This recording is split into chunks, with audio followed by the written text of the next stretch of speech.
Mari et femme, on va être avec le Seigneur.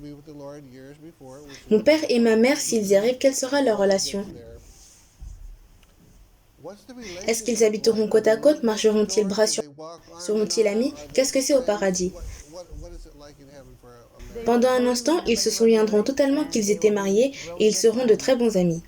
Et parce que la plupart des familles vivent très proches les unes des autres, elles habiteront probablement à côté ou en bas. Vous connaissez peut-être quelqu'un qui veut vivre au bord de la mer cristalline, quelqu'un qui veut vivre dans les montagnes, mais il y aura probablement une place entre les zones quelque part. Tout le monde fait des choses ensemble, en famille.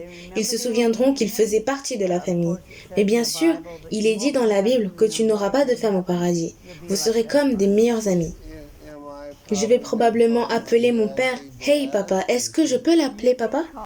Si vous voulez, mais probablement la plupart des gens appelleront tout le monde par leur prénom au ciel. Mais tu sauras quand même que tu étais son enfant. Oui, c'est presque difficile d'y penser. Et les choses dont vous vous souvenez sont des grandes choses. Toutes les bonnes choses? Ou vous créez de nouvelles grandes choses, si vous n'en avez pas. Je me souviens avoir demandé, je ne me souviens plus vraiment de ce que vous avez répondu avant, mais quelqu'un a toujours voulu se marier et cela ne s'est jamais produit. Et j'ai eu plusieurs lettres où l'on m'a dit de demander à Kat que j'ai toujours voulu me marier, que se passera-t-il quand j'irai au paradis? Je ne savais pas quel genre de réponse elle recherchait, mais qu'est-ce que tu dis à quelqu'un comme ça? Quand tu vas au paradis, peu importe qui c'est, disons que vous aviez un ami proche, peut-être que vous étiez fiancé, vous êtes mort et êtes allé au paradis, vous serez de bons amis au paradis.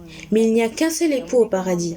Et quand tu rentres au paradis, tu rentres à la maison comme le père, fils ou sa fille. Et il va y avoir une cérémonie de mariage au paradis.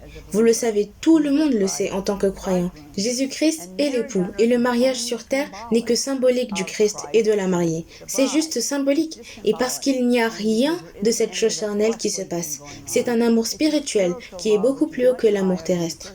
Tout le monde au paradis est amoureux de Jésus-Christ. C'est le numéro 1. Donc, ils auront toujours le sentiment d'avoir quelqu'un qui les aime particulièrement. Peu importe combien de personnes il y a au ciel, Jésus aime tout le monde au paradis et peut passer du temps juste avec chacun d'eux au paradis.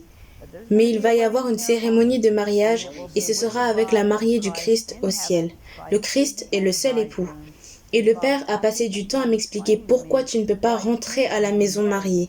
Si tu rentrais à la maison mariée, ce serait me suppléant, parce que tu ne peux pas être marié à Jésus-Christ et déjà être marié. Et tout le monde veut cette relation avec Jésus-Christ, alors tout ira bien.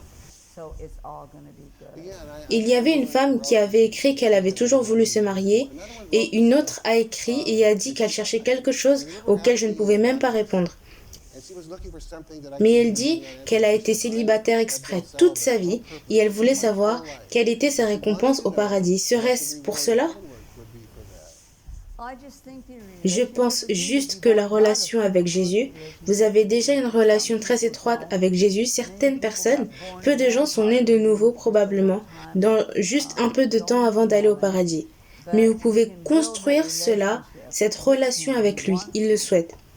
Mais ceux qui ont déjà l'intimité avec lui, oui, c'est très spécial. Certaines personnes, peut-être, se sentent comme Dieu. Ils sont tellement impressionnés par le Christ, mais quand vous avez ce lien avec lui, tu courras, tu l'attraperas et le serreras dans tes bras, et ainsi de suite. C'est vraiment la récompense de ce que vous avez déjà construit. Cette relation, ce n'est pas quelque chose que tu dois essayer de construire au paradis. Tu l'as déjà, la vraie intimité. Ce n'est pas comme si le Seigneur, nous en avons déjà parlé, comme si le Seigneur mettait des cadeaux dans votre manoir et ensuite construit des choses dans ton manoir. Je ne t'ai pas encore entendu ni personne d'autre. Mais parce que tu étais célibataire sur terre, tu as fait ça exprès. Il y aura ce message spécial pour toi. Il y a un endroit spécial, en fait ça s'appelle le paradis des passionnés. Je ne sais pas si je vous en ai déjà parlé, mais c'est là que sont ceux qui se sont vraiment donnés au Christ. Tu sais que tu l'aimais sur la terre et que tu ne l'as pas. Et bien sûr, tout le monde peut y aller. Mais la plus grande révélation que vous avez construite avec lui, vous pouvez faire plus de choses là-bas avec lui.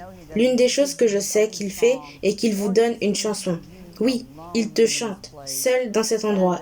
Et Jésus est très romantique, pas à quoi nous ressemblerions nécessairement ici-bas. C'est tout à propos de cette proximité que vous avez avec lui. Donc elle sera grandement récompensée pour s'être totalement abandonnée.